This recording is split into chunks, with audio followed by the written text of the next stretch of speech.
जय हिंद दोस्तों। आपका स्वागत है आपके अपने YouTube channel career with teaching पर।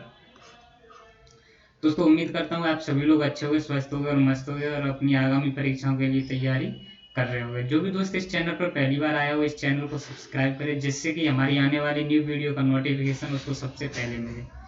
दोस्तों वीडियो को देखने के लिए शुरू से अंत तक आप बने रहें। अगर वीडियो पसंद आए तो वीडियो को लाइक करें एंड चैनल को सब्सक्राइब करें। दोस्तों आज हम पढ़ने वाले हैं मुगल साम्राज्य यानी कि मुगल डायनेस्टी। दोस्तों इससे पहले हमने जो पढ़ा था वो दिल्ली सल्तनत पढ़ा था। दोस्तों दिल्ली सल्तनत का जो कार्यकाल था वो 1206 से लेकर 1526 तक था, जो कि दोस्तों 1526 में लोधी वंश दिल्ली सल्तनत का अंतिम वंश था, जिसका जो अंतिम शासक था दोस्तों वो इब्राहिम लोधी था। दोस्तों जब बात करते हैं 1206 से और 1526 तक जब दिल्ली सल्तनत पर जो शासन किया था वो आपका दोस्तों गुलाम वंश थे सबसे पहले, फिर उसके बाद खिलजी वंश, फिर तुगलक वंश, फिर सैयद वंश और फिर अंतिम जो वंश था दोस्तों वो लोधी वंश था। दोस्तों जिसमें से स्टार्टिंग के तीन जो वंश थे वो तुर्क तुर्क तुर्क वंश कहलाए जाते थे। जो दोस्तों ये लोधी वंश जो था ये दोस्तों प्रथम प्रथम अफगान वंश था। दोस्तों दिल्ली सल्तनत पर प्रथम अफगान वंश था। इसके बाद दोस्तों जो वंश आया था वो मुगल वंश की शुरुआत होती है दोस्तों तुर्क वंश आया था, फिर उसके बाद अफगान वंश, फिर उसके बाद अफगान वंश के बाद दोस्तों मुगल वंश की शुरुआत होती है। दोस्तों दिल्ली पर जो शासन फिर होता है वो मुगल वंश के शासकों का होता है। दोस्तों जब बात करते हैं मुगल वंश की तो दोस्तों मुगल आए कहाँ से थे, आपको थोड़ा बता देता हूँ दोस्तों। जो मध्य एशिया से मंगोल भारत में आए थे दोस्तों, यह भारत में इल्तुतमिश के टाइम पर आए थे, जो कि दोस्तों इनका आक्रमण असफल रहा था। दोस्तों जो मंगोलों में जो नेतृत्व कर रहा था उस टाइम पे चंगेज खान 1211 में दोस्तों उस टाइम पे शासक थे इल्तुतमिश। उसके टाइम पे दोस्तों इल्तुतमिश ने मंगोलों का आक्रमण होने से बचा लिया था। तो दोस्तों यह जो मंगोल थे इन यह दोस्तों मंगोलों के बारे में मैंने आपको बताया था कि मंगोल एक समानिष्टवादी थे, जो कि बौद्ध धर्म से एक विकृत रूप था, जो कि दोस्तों अहिंसा से हिंसा की ओर चले गए थे। दोस्तों जो बाद में जो दोस्तों मंगोलों ने इस्लाम स्वीकार किया था। दोस्तों मंगोलों की जो आने वाली पीढ़ियां थी, जो दोस्तों मंगोलों की आगे जो पीढ़ी आई उन पीढ़ियों ने दोस्तों इस्लाम स्वीकार किया। दोस्तों जो इस्लाम स्वीकार किया था जिन जिन पीढ़ियों ने, वही पीढ़ी दोस्तों मुगल वंश कहलाते हैं, यानी दोस्तों वही लोग मुगल लोग कहलाते हैं। इस तरीके से दोस्तों मुगल साम्राज्य भारत में स्टार्ट होता है। तो दोस्तों मुगल साम्राज्य में जो शासक आए थे उनकी मैं आपको एक ट्रिक बता देता हूँ। इस ट्रिक से हम दोस्तों पढ़ते जाएंगे कौन कौन से शासक रहे हैं, किस किस ने शासन किया है। दोस्तों ट्रिक है भाजी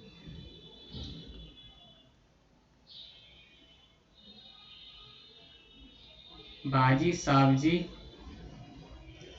भाजी सब्जी दोस्तों याद रखना, एक फॉर और मासा। दोस्तों इसके आपको वर्ड याद रखने यानी कि लेटर्स याद रखने, तो आपको ये दोस्तों ट्रिक भी याद रहेगी। दोस्तों बी से जो हमारा था दोस्तों, बी से हो जाएगा बाबर।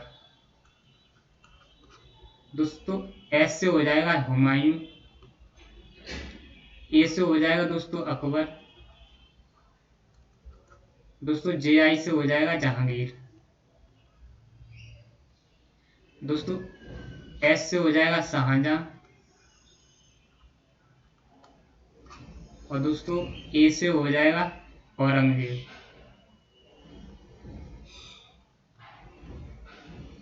दोस्तों बी से हो जाएगा बहादुर शाह।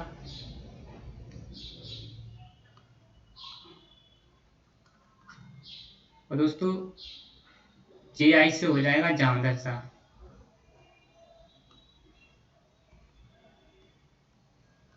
दोस्तों F4 से हो जाएगा फर्रुखसियर।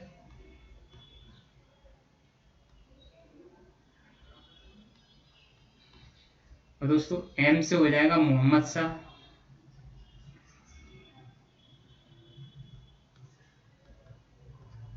और दोस्तों ए से हो जाएगा अहमद शाह, और दोस्तों दूसरा जो ए है इससे आलमगीर हो जाएगा, आलमगीर सेकंड। दोस्तों एक ए से हो जाएगा अहमद शाह, और दूसरी ए से आलमगीर द्वितीय यानी कि सेकंड, और दोस्तों एस से हो जाएगा आपका शाह आलम,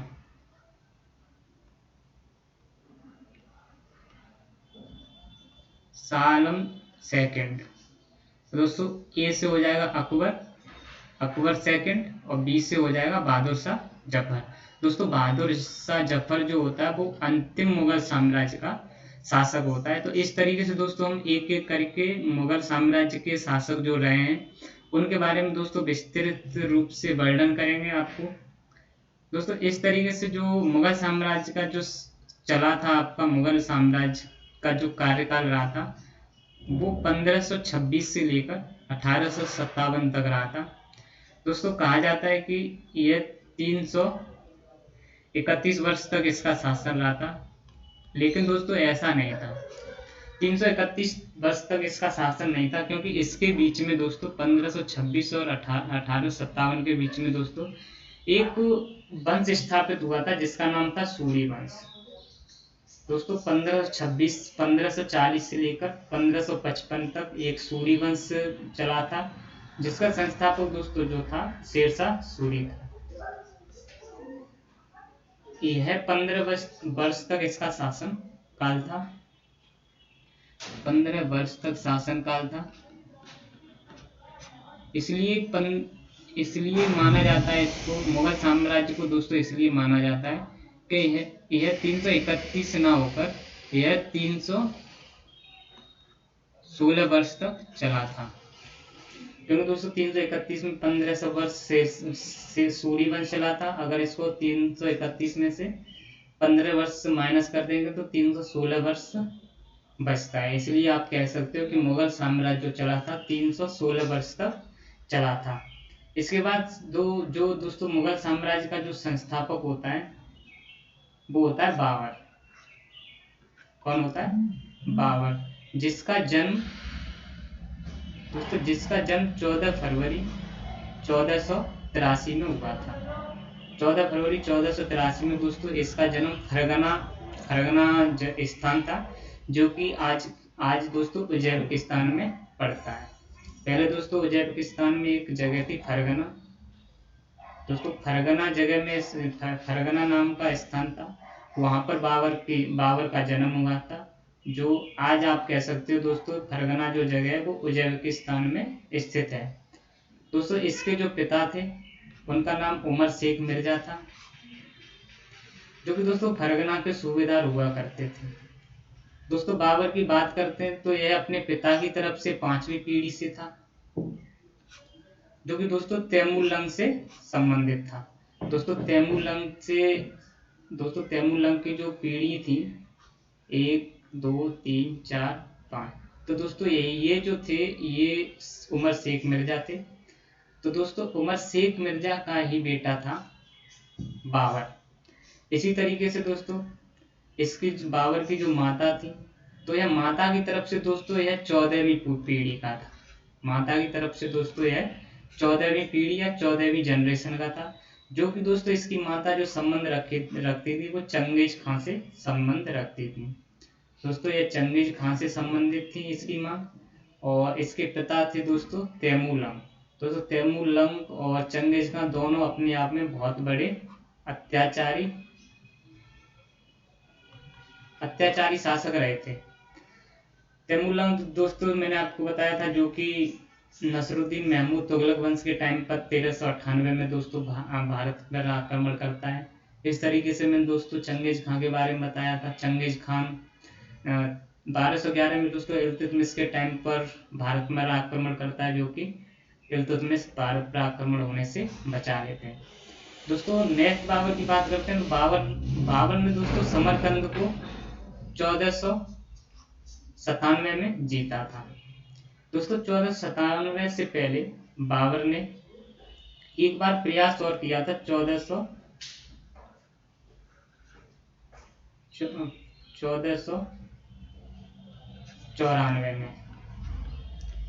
जब 1494 में इसने बाबर ने एक प्रयास किया था दोस्तों, जो कि असफल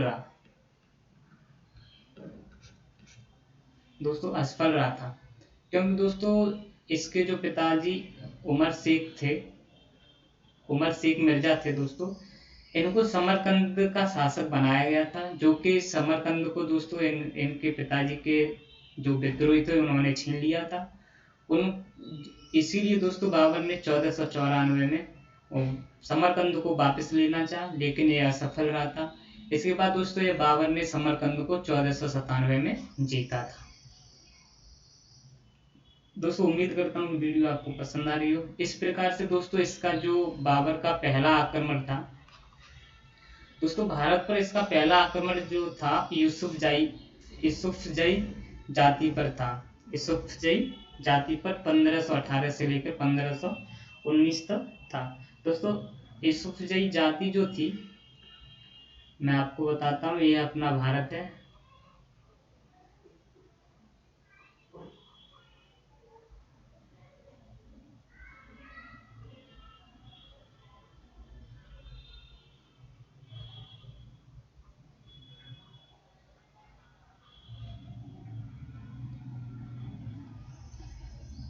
दोस्तों ये वाला जो प्रांत था वो सिंध प्रांत था। ये जो प्रांत था वो सिंध प्रांत था। दोस्तों फरगना जो था, फरगना दोस्तों उज्बेकिस्तान में था। तो दोस्तों सिंध प्रांत के बाहर जो जनजाति रहती थी, जो जाति रहती थी, उसका नाम था यूसुफजई। दोस्तों इस जाति पर इसने फरगना से पहला आक्रमण किया। उस टाइम पर दोस्तों भारत का ये पार्ट था। तो इस तरीके से दोस्तों इसने भारत पर आक्रमण किया, जो कि इसका सफल रहा था। इसके बाद दोस्तों बाबर की लाहौर विजय हुई। दोस्तों लाहौर विजय से पहले मैं आपको बता देता हूँ भारत में यह किस तरीके से आया था। दोस्तों सिंध प्रांत से यहाँ पर था काबुल। दोस्तों काबुल पर इसके जो चाचा जी थे, यानी कि दोस्तों बाबर के चाचा जी का जो नाम था उलू बेग मिर्जा था।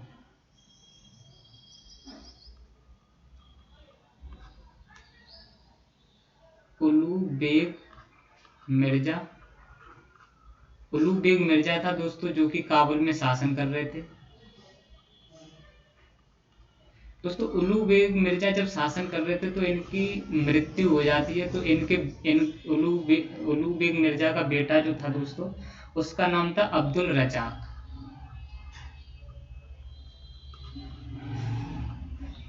दोस्तों अब्दुल रजाक जो था वो काबुल का शासक बना। अब्दुल रजाक जो दोस्तों था, इसके जो दोस्तों यह एक दोस्तों अनुशासन इसको आ नहीं रहा था, और कहीं ना कहीं इसको दोस्तों अनुशासन का इसको अनुभव नहीं था। इसलिए दोस्तों यह अनुभवहीन था। इसीलिए दोस्तों इसको गद्दी को छीनने के लिए, अब्दुल रज्जाक की गद्दी को छीनने के लिए इसके विद्रोहियों ने इस पे विद्रोहियों ने क्या किया कि इसकी गद्दी को छीनने के लिए विद्रोह कर दिया। अब्दुल रज्जाक के जो विद्रोही थे, उन्होंने चाहा कि इसकी गद्दी मिले, तो इसलिए इसके विद्रोहियों ने विद्रोह कर दिया दोस्तों। लेकिन ये अब्दुल रज्जाक जो काबुल में शासन कर रहा था, तो इस अब्दुल रज्जाक ने दोस्तों ही बाबर को बुलाया था। दोस्तों अब्दुल रज्जाक जो था, यह एक काबुल में शासन कर नहीं पा रहा था, इसलिए जो इसके विद्रोही थे उन्होंने दोस्तों विद्रोह कर दिया इसकी गद्दी को पाने के लिए। इसीलिए दोस्तों अब्दुल रज्जाक ने बाबर को काबुल में बुलवाया। तो दोस्तों जब काबुल में जब दोस्तों यह गया, तो यहाँ का विद्रोह इसने शांत किया। बाबर ने दोस्तों काबुल में विद्रोह शांत किया। इसी तरीके से दोस्तों यहाँ से इसका दिमाग बना। दोस्तों यहाँ से काबुल से ही बाबर का दिमाग में एक स्टेटमेंट आया, तो दोस्तों यहाँ से यह काबुल से ही लाहौर में गया। लाहौर में दोस्तों यहाँ इसने मुल्तान और सिंध को भी जीता। फिर दोस्तों इसने लाहौर पे भी विजय की। दोस्तों लाहौर पर बाबर की जो विजय थी 1524 में थी। दोस्तों बाबर की जो लाहौर विजय थी वो 1524 में थी। इससे पहले मैंने आपको बता दिया काबुल से होते हुए दोस्तों लाहौर पर विजय करता है। और साथ में दोस्तों इसने सिंध को भी जीत लिया था और मुल्तान को भी जीत लिया था। तो दोस्तों हम बाबर के जो भारत में जो प्रमुख 4 युद्ध रहे उनके बारे में आपको पढ़ाएंगे। दोस्तों इससे पहले भारत में एंटर होने से पहले बाबर ने 4 युद्ध जीत लिए थे, जिसमें से दोस्तों इसने एक यूसुफ जाति पर सफलता पाई, सिंध प्रांत को जीता, काबुल को भी जीता और दोस्तों मुल्तान को भी जीता था। इस तरीके से दोस्तों ये जब इंडिया में आता है तो यहाँ पर इसके 4 युद्ध सफल होते हैं। उनमें से दोस्तों जो इसका जो पहला युद्ध था दोस्तों वो पानीपत का प्रथम युद्ध था। दोस्तों इसके बारे में मैंने आपको पढ़ाया था लोधी वंश में भी। तो दोस्तों बाबर का जो प्रथम युद्ध था वो पानीपत का प्रथम युद्ध कहलाया, जो कि 1526 में हुआ था। कब हुआ था? 1526 में हुआ था, जिसमें दोस्तों इब्राहिम लोधी और विक्रमजीत दोनों साथ में थे। और दोस्तों जो युद्ध हुआ था वो बाबर और दौलत खान लोधी, जो कि पंजाब के गवर्नर थे, और आलम खान लोधी, दोस्तों ये तीनों साथ में थे। बाबर दौलत खान लोधी, आलम खान लोधी, और इधर इब्राहिम लोधी और विक्रमजीत दो लोग थे। लेकिन इस युद्ध में दोस्तों बाबर की जीत होती है। दोस्तों दौलत खान लोधी और आलम खान लोधी ने बाबर का सहयोग इसलिए दिया क्योंकि ये दोनों दिल्ली की गद्दी पर बैठना चाहते थे। लेकिन दोस्तों इनकी जो पूर्ति थी, इनके जो हित थे, वो बाबर इनकी पूर्ति नहीं कर पाया था। इसलिए दोस्तों इन दोनों के विरुद्ध भी बाबर एक युद्ध करता है, जो कि मैं आपको आगे बताने वाला हूँ। दोस्तों ये पानीपत का जो प्रथम युद्ध था, इसमें बाबर ने क्या किया, एक तुगलमा नीति का प्रयोग किया। दोस्तों तुगलमा नीति के बारे में बात करता हूँ तो यह एक युद्ध में तोप का प्रयोग किया जाता है। तुगलमा नीति में युद्ध में तोप का प्रयोग किया जाता है, यही आपकी तुगलमा नीति होती है। और दोस्तों तुगलमा नीति का मतलब यही होता है कि युद्ध में तोप का प्रयोग करना।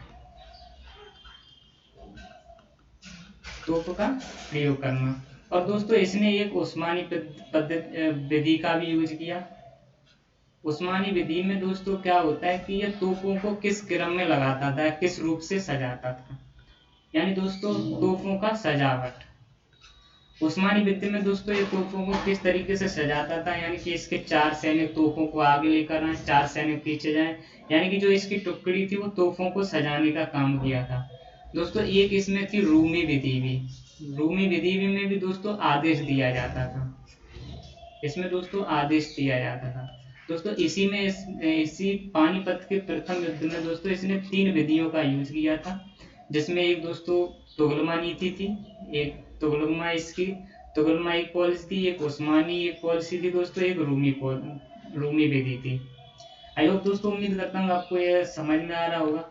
तुगलमा नीति का मतलब तोपों का प्रयोग करना, और उस्मानी विधि का मतलब तोपों को किस रूप से प्रयोग करना, किस क्रम में लगाना, किस रूप में सजाना, और रूमी विधि में मतलब दोस्तों आदेश देना। इस तरीके से दोस्तों तोपों का जो इसका ऑपरेशन जो कर रहा था, तोपों का जो संचालन कर रहा था, वो उसका नाम था उस्ताद कुली खां। तो दोस्तों तोपों का संचालन कर रहा था वो उस्ताद कुली खां था। और इसमें तुगलमा ही नीति में जो बंदूकों का संचालन जो कर रहा था उसका नाम था मुस्तफा। दोस्तों तुगलमा नीति में ये तीनों चीज आती हैं कि युद्ध में तोपों का प्रयोग करना और उसी युद्ध में बंदूकों का संचालन करना। दोस्तों इसी पानीपत के प्रथम युद्ध से ही डिसाइड हो गया कि दिल्ली की गद्दी पर अब कौन बैठेगा, क्योंकि बाबर की यहाँ इब्राहिम लोधी मारा गया था। यहीं से दोस्तों इसको पता चल गया था कि अब दिल्ली की गद्दी पर कौन आने वाला है। इसी तरीके से दोस्तों इसने क्या किया कि दिल्ली की जनता को खुश करने के लिए इसने बहुत सारा धन बांटा और बहुत सारे दोस्तों इसने अच्छे काम किए। इसी युद्ध के बाद दोस्तों इसको ना कलंदर की उपाधि धारण की। इसी के बाद बाबर ने कलंदर की उपाधि धारण की। कलंदर का मतलब होता है दोस्तों कि इसमें दोस्तों कलंदर का जो मतलब होता है धन को बांटने वाला।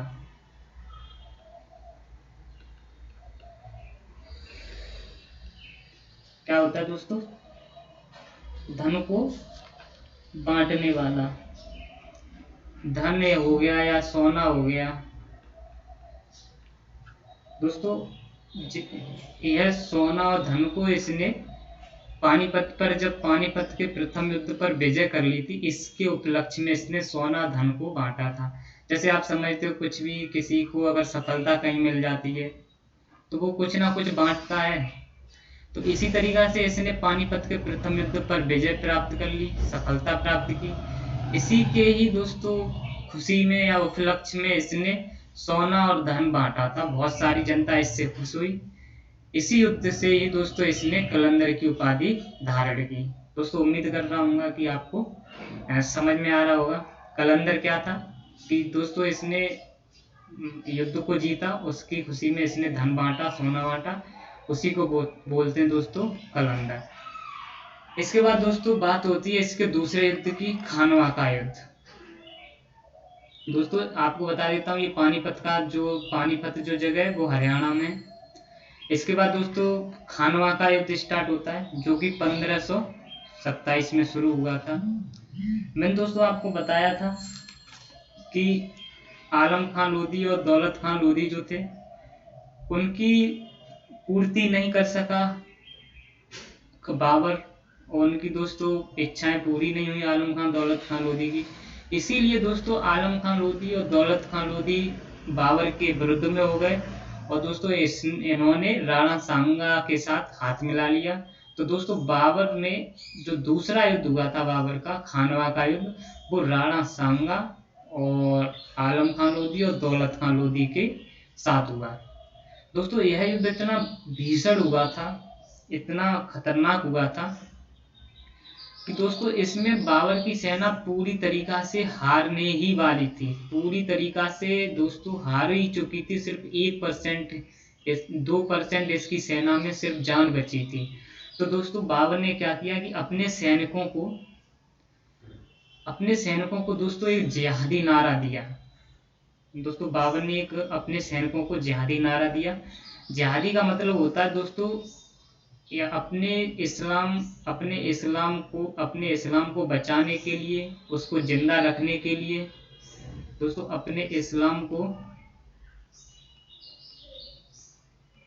बचाने के लिए, जिंदा रखने के लिए, मरने पर मरो या मारो की स्थिति में, मरो या मारो की स्थिति में दोस्तों जो संघर्ष किया जाता है उसको ही दोस्तों बोलते हैं जिहादी। आई होप दोस्तों, उम्मीद करता हूँ समझ में आ रहा होगा जिहादी क्या होता है। जो अपने इस्लाम को बचाने के लिए, अपने इस्लाम को जिंदा रखने के लिए जो दोस्तों संघर्ष करता है, जो युद्ध करता है, उसको ही हम बोलते हैं सब जिहादी। तो दोस्तों यह उसके सैनिकों में जिहादी नारा उबाल लाया। इस तरीके से दोस्तों उसके सैनिक बहुत खुश हुए, बहुत एक्साइटेड हुए और दोस्तों उनमें जान आई। इसी की वजह से दोस्तों ये मान लो कि दोस्तों जो बाबर की सेना थी इन पर भारी पड़ गई। राणा सांगा और आलम खां और दौलत खां की सैनिकों पर दोस्तों बाबर की सेना भारी पड़ गई। इस तरीके से दोस्तों खानवा का युद्ध भी बाबर जीत लेता है।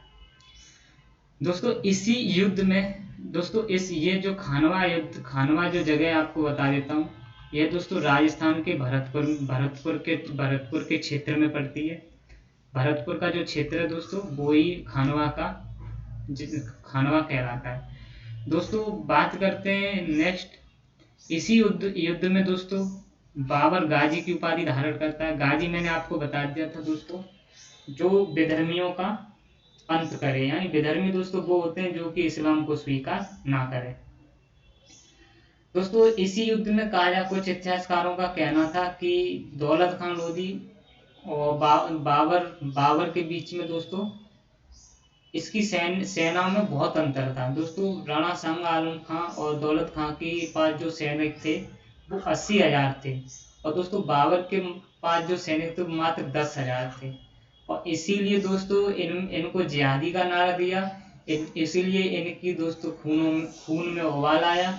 इसीलिए ये दोस्तों ये 80,000 की सेनाओं पर भारी पड़ गए थे।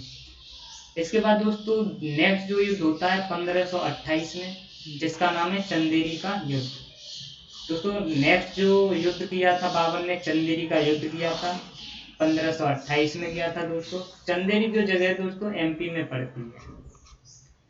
दोस्तों चंदेरी के युद्ध में बाबर ने मेदिनी राय से युद्ध किया था, जो कि दोस्तों मेदिनी राय भी एक अंतिम राजपूत शक्ति बचे थे।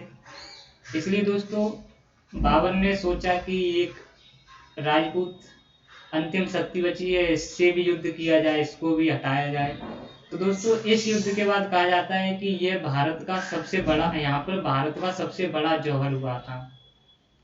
भारत का सबसे बड़ा जौहर हुआ था दोस्तों। जब इस युद्ध में बहुत सारे सैनिक मारे जाते हैं, मेदिनी राय भी मारे जाते हैं, तो बाबर इस चंदेरी में इंटर नहीं कर पाए, प्रवेश नहीं कर पाए दोस्तों। इसलिए यहाँ की महिलाओं ने बहुत बड़ा जौहर किया था, तो इसलिए दोस्तों इसको भारत का सबसे बड़ा जौहर माना जाता है।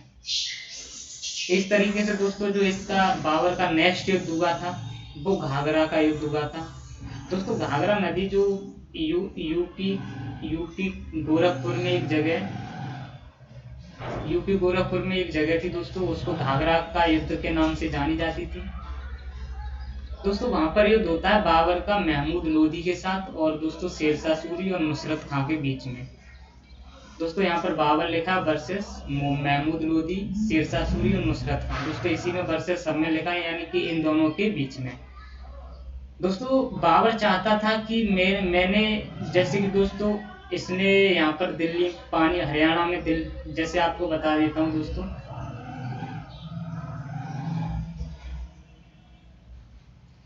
दोस्तों बाबर ने क्या किया था, हरियाणा में पानीपत पर अपना कब्जा कर लिया था। ये पानीपत का युद्ध भी जीत लिया था। इसी बाद दोस्तों भरतपुर राजस्थान में जो खानवा का युद्ध था वो भी इसने जीत लिया। फिर उसके बाद दोस्तों इसने चंदेरी एमपी में भी जीत लिया था, एमपी को। इसके बाद दोस्तों इसने कहा था कि अब मैं बंगाल पे भी अभियान करके इसको जीत के अपने आने वाली पीढ़ियों के लिए यह स्थान सुरक्षित करना चाहता हूँ। इसी तरीके से दोस्तों यह बंगाल पे भी जीतना चाहता था। इसलिए दोस्तों बंगाल बिहार का क्षेत्र यह जीतना चाहता था। इसलिए दोस्तों इसने घाघरा का युद्ध किया, जिसमें दोस्तों बाबर महमूद लोदी और शेरशाह सूरी नुसरत खां से युद्ध करता है। और यह युद्ध दोस्तों जल और थल दोनों पर लड़ा गया था, क्योंकि दोस्तों घाघरा नदी के पास था, वहां जल भी था और दोस्तों थल भी था। इसलिए दोस्तों इस युद्ध को जल और थल कहा जाता है। दोस्तों इस तरीके से बाबर ने इस युद्ध को भी जीत लिया। इसमें महमूद लोदी, शेरशाह सूरी और नुसरत खां की हार होती है।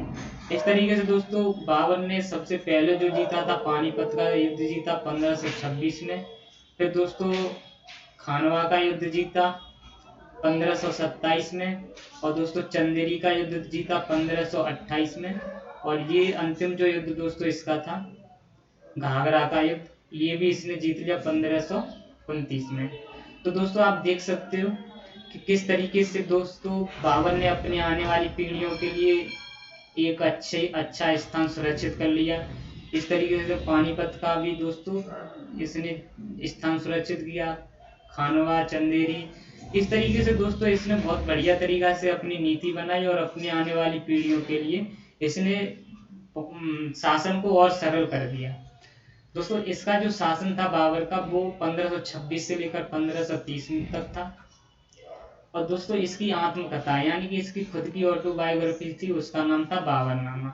इस बाबरनामा को दोस्तों तुर्क के बाबरी कहा जाता था, जो कि चगताई तुर्क भाषा में लिखी गई थी।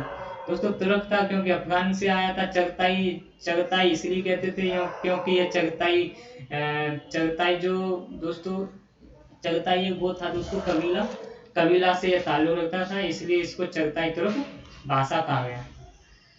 दोस्तों इसी तरीके से मैंने आपको बताया था एक ऑटोबायोग्राफी है सल्तनत काल में भी लिखी गई थी, जिसका नाम था फुतुहात-ए-फिरोज़शाही, जो कि दोस्तों एफएसटी यानी फिरोज शाह तुगलक ने लिखी थी। एफएसटी ने लिखी थी। दोस्तों उसके बाद बाबर की मृत्यु हो जाती है 1530 में। 1530 में दोस्तों जब बाबर की मृत्यु हो जाती है, फिर उसके बाद दोस्तों मुगल काल का पहला जो आत्मकथा लिखने वाला पहला शासक बना था यह। मुगल काल में दोस्तों पहला शासक था जिसने अपनी खुद की ऑटोबायोग्राफी लिखी थी। दोस्तों इसी की ऑटोबायोग्राफी में ही यानी आत्मकथा में वर्णन किया गया था दक्षिण के दोस्तों विजयनगर का एक साम्राज्य था, वहां के शासक कृष्णदेव राय थे। उनको बहुत शक्तिशाली शासक बताया इसने। इसकी जो दोस्तों ऑटोबायोग्राफी थी आत्मकथा बाबरनामा थी, उसमें इसने कृष्णदेव राय जो कि दोस्तों विजयनगर साम्राज्य के शासक थे, उनको बहुत शक्तिशाली बताया गया था। उसमें इनका कृष्णदेव राय का वर्णन किया गया है। दोस्तों बाबर का जो मकबरा है वो पहले आरामबाग था। दोस्तों आरामबाग जो कि अभी नया है जो आगरा है। दोस्तों आगरा का ही पुराना नाम जो था वो आरामबाग था। ओल्ड नेम जो था दोस्तों आगरा का वो पहले आरामबाग था। आरामबाग में दोस्तों पहले इसका मकबरा बनता है बाबर का। फिर उसके बाद दोस्तों इसका काबुल में मकबरा जाता है, जो कि दोस्तों अभी के अफगानिस्तान में स्थित है। इसके दोस्तों बाबर के बचपन के नाम की बात करते हैं तो इसका बचपन का जो नाम था वो मोहम्मद जहीरुद्दीन था। मोहम्मद जहीरुद्दीन इसके बचपन का नाम था। और दोस्तों बाबर के 4 बेटे थे। 4 बेटे दोस्तों, इसमें से सबसे बड़ा बेटा था वो हुमायूं था, दूसरा कामरान था, और तीसरा अस्करी था, और चौथा हिंदाल था। दोस्तों कहा जाता है कि बाबर अपने बेटों को इस तरीके से रखता था, इतनी बढ़िया को शिक्षा देता था बहुत अच्छी तरीका से अपने बड़े बेटे को, और क्वेश्चन भी करता रहता था दोस्तों। तो दोस्तों एक बार जब क्वेश्चन किया था हुमायूं से बाबर ने कि आप बताओ आप अपने भाइयों को चाहते हो कि सल्तनत को चाहते हो। तो दोस्तों हुमायूं ने बहुत प्यारा सा जवाब दिया था। इसने कहा था कि मैं सल्तनत को लेना चाहता हूं पर भाइयों के रक्त पर नहीं। सल्तनत लेना चाहता हूं पर भाइयों के रक्त पर नहीं। तो दोस्तों इस तरीके से दोस्तों इसने बाबर ने अपने बेटों में अपने क्षेत्र का बंटवारा किया था। हुमायूं को दोस्तों जो क्षेत्र दिया था वो दिल्ली दी थी। दिल्ली का क्षेत्र दोस्तों हुमायूं को दिया था। और कामरान को दोस्तों इसने काबुल जो कि अफगानिस्तान में दोस्तों अभी है, काबुल का क्षेत्र दिया था दोस्तों। अस्करी को दोस्तों यह दिया था बुलंदशहर संभल की तरफ का क्षेत्र। दोस्तों संभल जो अलीगढ़ के आसपास का क्षेत्र जो था संभल, और बुलंदशहर के आसपास का क्षेत्र दोस्तों। और हिंदाल को दोस्तों जो क्षेत्र दिया था वो राजस्थान में अलवर के आसपास का क्षेत्र दिया था दोस्तों हिंदाल को। दोस्तों हुमायूं और कामरान को इनको बड़ा क्षेत्र दिया था दोस्तों। बाबर ने दोस्तों इन दोनों को, हुमायूं और कामरान को बड़ा क्षेत्र और अच्छा क्षेत्र दिया था। अस्करी और हिंदाल को दोस्तों इतना अच्छा क्षेत्र नहीं दिया था, जिसकी वजह से दोस्तों अस्करी हिंदाल हुमायूं पर आक्रमण भी करते हैं। उसी के बीच में दोस्तों शेरशाह सूरी इनको हुमायूं को हरा देता है। दोस्तों जब बात करते हैं हुमायूं की और दोस्तों कामरान की, तो दोस्तों आज इस वीडियो में हम आपको नेक्स्ट ये बताएंगे हुमायूं के बारे में। जब दोस्तों ये अपने शासन कर रहे हैं तो हुमायूं का जो शासन था दोस्तों 1530 से लेकर 1540 तक। दोस्तों 1530 से लेकर 1540 तक शासन था। इसके बीच में दोस्तों एक सूरी वंश आ जाता है। जो कि दोस्तों सूर्यवंश आ जाता है। यह सूर्यवंश इनको हुमायूं को इतनी बुरी तरीका से हराता है कि इनको ये छोड़ने पर भारत को विवश हो जाते हैं, भारत को छोड़ने के लिए विवश हो जाते हैं। तो दोस्तों ये दोबारा से 1555 में आते हैं। हुमायूं दोस्तों 1555 में दोबारा से आता है, फिर 1 साल तक फिर दोस्तों शासन करता है। तो दोस्तों हुमायूं का जो बचपन का नाम था, हुमायूं को दोस्तों बचपन का जो नाम था वो नसरुद्दीन मोहम्मद खोदमीर था।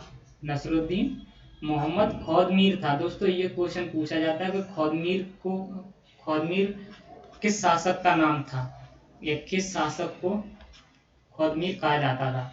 तो दोस्तों आपका ये हो जाएगा हुमायूं। इसका हुमायूं का जो जन्म हुआ था दोस्तों वो 1508 में काबुल में हुआ था। इसकी जो माता थी दोस्तों माहम बेगम थी। दोस्तों इससे पहले जब ये दिल्ली पर जो गद्दी, इस दिल्ली का क्षेत्र इसको जब मिला दोस्तों, इससे पहले यह बदख्शां का सूबेदार था। बदख्शां का सूबेदार था, जो कि अफगानिस्तान में एक जगह पड़ती है। अफगानिस्तान में एक जगह पड़ती है बदख्शां, वहाँ का यह सूबेदार था। फिर उसके बाद ये 1530 में दिल्ली की गद्दी पर बैठता है, जो कि दोस्तों बाबर की मृत्यु हो जाती है। उसके बाद इसका नंबर आता है, ये गद्दी पर बैठता है। इसका जो राज्याभिषेक होता है दोस्तों 1530 में आगरा में करता है। दोस्तों इसको दिल्ली का क्षेत्र दिया था, पर लेकिन यह अपना जो राज्याभिषेक इसने करवाया था 1530 में करवाया था। दोस्तों मैंने आपको बताया था लोधी के वंश के टाइम पर ही धीरे धीरे दिल्ली का क्षेत्र कम हो गया था। इसके बाद दोस्तों मुगल काल में दोस्तों यह अपना जो सिस्टम बनाते हैं, अपना क्षेत्र बढ़िया तरीका से स्थापित करते हैं। वो आगरा की तरफ लेके आते हैं अपना जो भी दोस्तों, आगरा को मेन हेडक्वार्टर ये लोग बनाते हैं। तो दोस्तों ये अपना राज्याभिषेक जो कराता है आगरा में कराता है 1530 में। 1530 में दोस्तों यह जब अपना राज्याभिषेक कराता है तो उसके अगले साल 1531 में यह कालिंजर का अभियान करता है।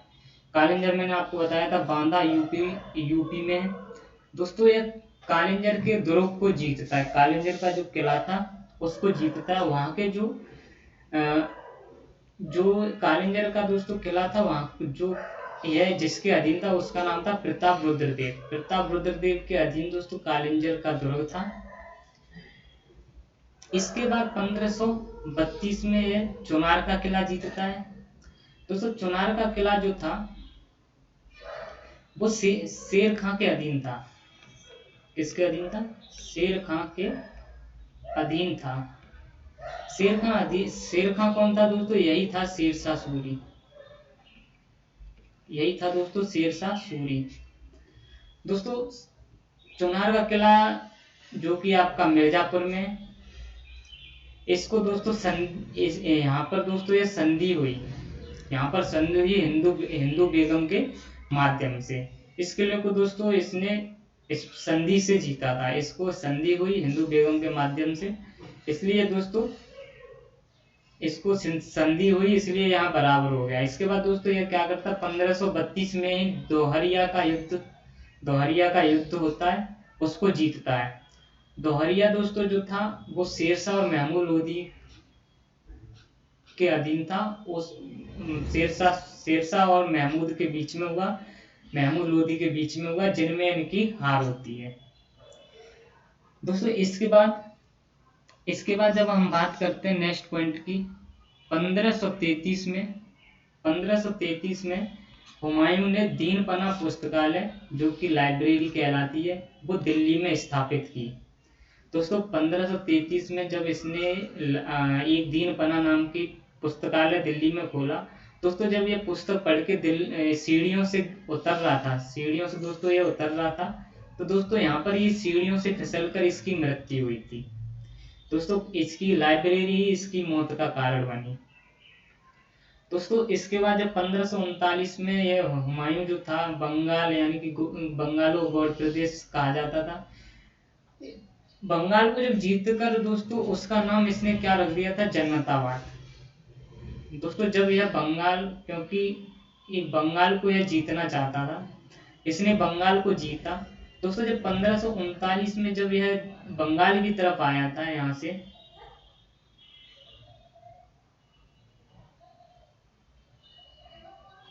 दोस्तों यहाँ दिल्ली से जब यह बंगाल की तरफ आया, तो यहाँ दिल्ली का जो दोस्तों नियंत्रण था वो शेख बहलोल के हाथ में दे के आया।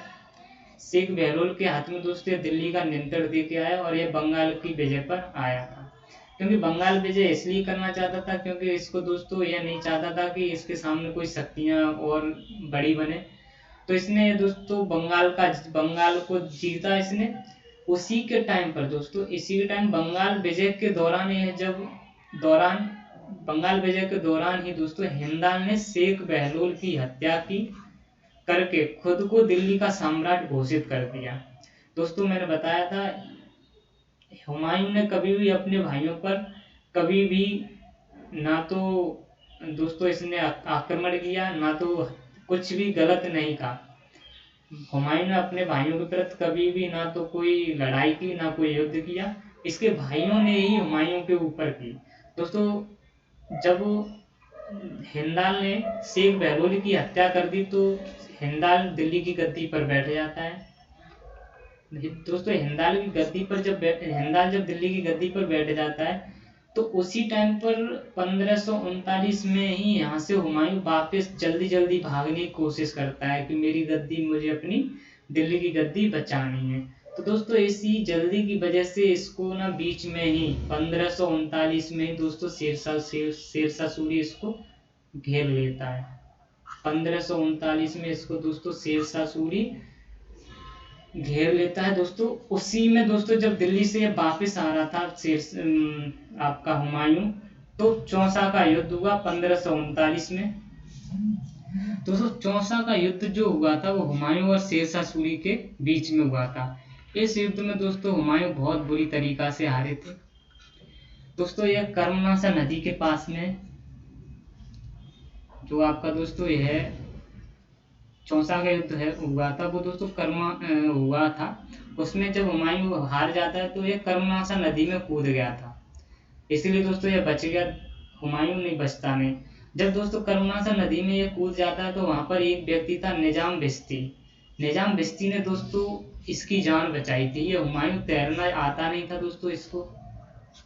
उस टाइम पर दोस्तों यह यहाँ पर बाढ़ आ गई, जब ये हार गया था जब यहाँ पर बाढ़ का क्षेत्र था दोस्तों, तो जब यहाँ पर थोड़ा बहुत पानी आ गया तो ये नदी में बह के जा रहा था। उस टाइम पर इसको ये कर्मनाशा नदी थी, वहां बाढ़ आ गई थी, उसमें दोस्तों कूद गया। इसको तैरना आता नहीं था, तो एक निजाम बिश्ती नाम के व्यक्ति था, इसने इसकी जान बचाई। यहाँ पर ही दोस्तों हुमायूं ने वचन दिया था निजाम बिश्ती को, अगर मैं फ्यूचर भविष्य में अगर दिल्ली का शासक बनता हूँ तो तुम्हें एक दिन के लिए या 2 दिन के लिए आपको मैं वहां का शासक बनाऊंगा। तो आगे दोस्तों जब हुमायूं दिल्ली का जब 1555 में शासक बनेगा तो उस टाइम पर दोस्तों इसको शासक बनाएगा 2.5 दिन के लिए। उसी में दोस्तों ये निजाम बिश्ती क्या करेगा कि एक चमड़े के सिक्के को चलाएगा। तो इसी तरीके से दोस्तों चमड़े के जो सिक्के 2 व्यक्तियों ने चलाए थे, एक दोस्तों MBT मोहम्मद बिन तुगलक, दोस्तों यह शासक था और एक निजाम बिश्ती ने चलाया, जो कि दोस्तों यह एक व्यक्ति था, यह नॉर्मल व्यक्ति था दोस्तों। इससे यह भी शासक बना और यह एक तुगलक वंश का शासक था। तो दोस्तों इसलिए क्वेश्चन पूछा जाए कि कौन सा शासक रहा है तो आप MBT लगाओगे, किस शासक ने चमड़े के सिक्के चलाए तो MBT लगाओगे, और पूछा जाए किस व्यक्ति ने चमड़े के सिक्के चलाए थे वो तो आप लगाओगे निजाम बिश्ती। दोस्तों इसी के बाद 1539 के बाद जब दोस्तों हुमायूं आगे बढ़ा कन्नौज की तरफ, उत्तर प्रदेश का एक जिला है कन्नौज, उसकी तरफ जब आया था 1540 में हुमायूं, तो वहां पर भी दोस्तों शेरशाह सूरी हुमायूं को घेर लेता है। तो उस दोस्तों युद्ध को कन्नौज का युद्ध या बेलग्राम का युद्ध कहा गया दोस्तों, जो कि कन्नौज के आसपास का क्षेत्र था। उसी क्षेत्र में दोस्तों इसको हुमायूं को हराया शेरशाह सूरी ने। तो दोस्तों जब हुमायूं को शेरशाह सूरी ने हराया था तो शेरशाह सूरी दोस्तों इसको जीता। इस युद्ध के बाद दोस्तों दिल्ली का जो दावेदार हो गया था वो शेरशाह सूरी हो गया। अब शेरशाह सूरी दोस्तों एक शक्ति है जो कि दिल्ली के शासक बनेगा। इसी तरीके से दोस्तों वो सेकंड अफगान वंश था जिसने सूरी वंश स्थापित करेगा दिल्ली पर। दोस्तों जो सूरी वंश है वो सूरी साम्राज्य कहलाएगा। सूरी वंश दोस्तों अब दिल्ली पर स्थापना दोस्तों सूरी वंश की होगी। इसके बाद दोस्तों जब हुमायूं कन्नौज यानी कि बेलग्राम के युद्ध में जब हार जाएंगे तो हुमायूं यहाँ से भागकर आगरा से अपना सामान सोना चांदी जो भी है वो वहां से उठाएंगे। उठाने के बाद दोस्तों पंजाब सिंध से होकर काबुल की तरफ निकल जाएगा दोस्तों। उसके बाद दोस्तों 1541 में हमीदा बानो बेगम से शादी करेगा। 1541 के बाद दोस्तों यह भारत में लौटेगा कुछ सालों के बाद। फिर उसके बाद 1555 में दोस्तों यह फिर गद्दी पर बैठेगा। फिर 1 साल तक दोस्तों यह रहेगा हुमायूं।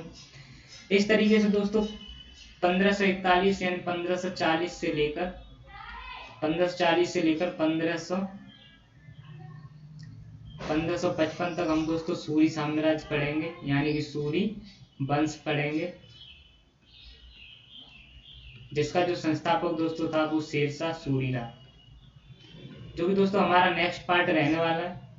यही दोस्तों सेकंड अफगान वंश कहलाएगा, क्योंकि दोस्तों शेरशाह सूरी जो था वो अफगानियों से संबंधित था। मैंने आपको बताया था इससे पहले लोधी वंश था जो कि पहला अफगान वंश था। अब ये दोस्तों दूसरा सेकंड अफगान वंश आएगा।